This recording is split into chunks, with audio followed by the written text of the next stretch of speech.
One thing I'll say straight away, do not jump to conclusions on how this game looks. Stick with the video and I think you'll be very appreciative of the quality of game that we got on hand here. So this is called Null Horizons and it's a very unusual space game, but also a very good one indeed. Now you've got all the amazing stuff that you'd expect from a classic space sim. You've got yourself starting out in a small little ship with not a whole load of money, the ability to trade, take on missions, go and explore, landing on a few planets even, dock with bases and trade, as well as get involved in combat. In short, it's got all the hallmarks of the best of these types of games, but it presents them in a very different way, and this is where things get very interesting. And if you've ever played games like Legend of Grimrock or even further back in time, Eye of the Beholder, then you'll know exactly what to expect here. Basically, the ship moves in a grid-based step movement. The sectors themselves, the maps you find themselves in, are also divided into a grid. Along the horizontal axis you have 1 through 26, and on the vertical axis you have A through Z. WASD and Q and E move you around this grid, essentially moving you backwards and forwards, sideways, as well as rotating you left and right. Throughout your travels, you'll encounter resource nodes like this one right here. You can take those resources, it costs energy. You can see the energy in the yellow bar at the bottom left-hand corner of the screen. We've also got a few other bars there, shield, hull, fuel, and EXP, experience. So we'll go over those a bit further into the video.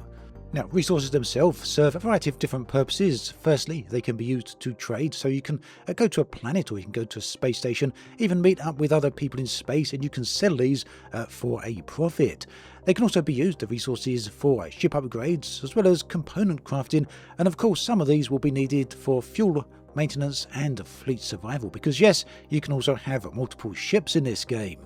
Now, as you might expect, with this being a space game, the galaxy map or the sector map is very important indeed. Here we can see the other contacts such as ships. These have different colorations. The red ones are hostile generally. It also lets us know where space stations and planets are, and of course we have only uncovered the area that is showing the tiled grid, and there is a fog of war because those dark areas are areas of the map that I hadn't yet visited at that particular moment. You can also travel to other sectors. These are known as depths. So right here we're on depth 1. You can go down to depth 2 and so on. And the further in depth you go, the harder the area actually gets. You'll encounter some very powerful hostiles. So right here I'm coming to the Solaris outpost and I'm going to get a bit of repair going on, as well as refuel my ship, get the hull fixed and recharge the energy. All of this costs credits. Credits come from jobs that you can take on from the mission board at stations, or some of these you can accept from other people in space as you open up conversations and dialogue with the ships that you meet. The credits can also be used to purchase other ships, as you can see right here. I've started out with the Drifter exploration ship. You do have a few different starts. I could have started with a more combat focused ship. I do believe a more of a trade focused ship as well.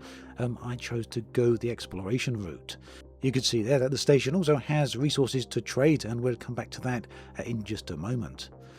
Now, this is kind of tick-based. Every time you move, everything in the map moves at the same time. So if I were to sit still forever, nothing would move. And this, of course, is how these types of game works. Like I say, if you've played Eye of the Beholder back in the 90s, Legend of Grimrock in more recent decades, or of course the excellent Etrian Odyssey series. All of these work in much the same way. So as you can see, there are some planets here. We can go over to these and have a look. This one I think will tell me there's no landing available on it. As I move, you can also see we use up fuel. You'll also notice the shield is going down. There is a reason for that. It's because there's some type of radiation storm in this solar system, and this is going to cause us damage unless we can get out of it. So those type of events are random. They don't just happen out of the blue. You generally get some warning that they're going to occur. Something like there's going to be a radiation storm in 80 turns or something like that. A turn is every time you perform an action. Another thing that gets consumed, of course, is fuel. You can see that going down, the green bar at the bottom. Every time I move, a little bit of fuel is used. And also, as you're travelling around, you will come across different phenomena. Here is some dark matter which we can siphon off. This costs us energy to take, so we can't take too much of it.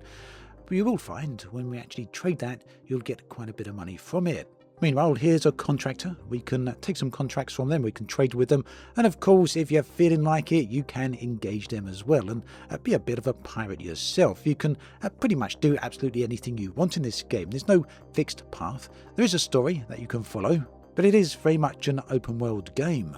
And I think there's a good case to make that in some ways the story is kind of dynamic because it emerges from the type of contracts you take on. For example, maybe there's a particularly aggressive NPC in the area who's got a bad name for themselves, a bit of a reputation, and maybe you want to go and take them out. Naturally, this isn't always easy and can go sideways very quickly. Like here, you can see me, I'm not doing much damage to them, trying to evade, trying to do a little bit of damage, but already my shield is all the way down. I'm going to disengage and run away to this planet here and hopefully get to a bit of safety. So we've disengaged and we can land down on the planet here.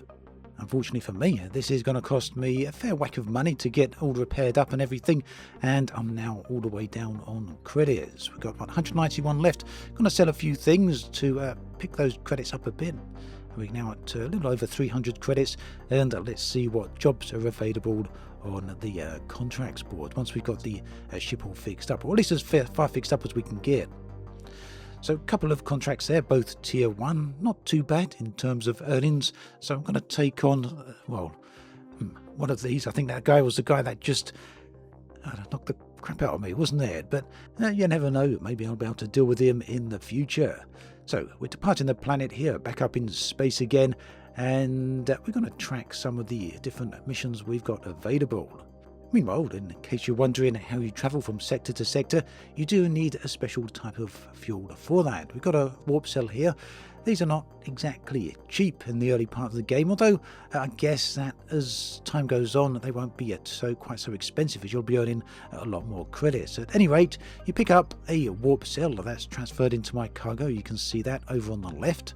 We then head on over to the sector map, which you can see right here, and down the bottom we've got Hyperwarp. This is just costing 1 cell, and we can choose the sector or the depth that we want to go to, and each of these has a different type of, a different type of theme to it.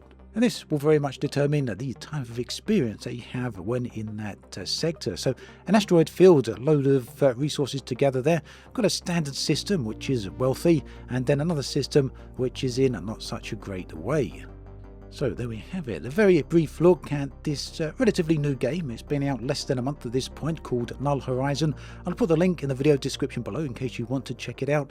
I do feel this is a very interesting game. It's a nice one, I've enjoyed playing it, and it has a very old school feel to it as well, or I guess a bit more of an indie feel if you're not quite that old yourself. Certainly if you like the classic type of games, you're probably going to get something out of this. Anyway, thanks for watching this video all the way through. There is another one on the screen right here. Do take care, and I'll catch you next time.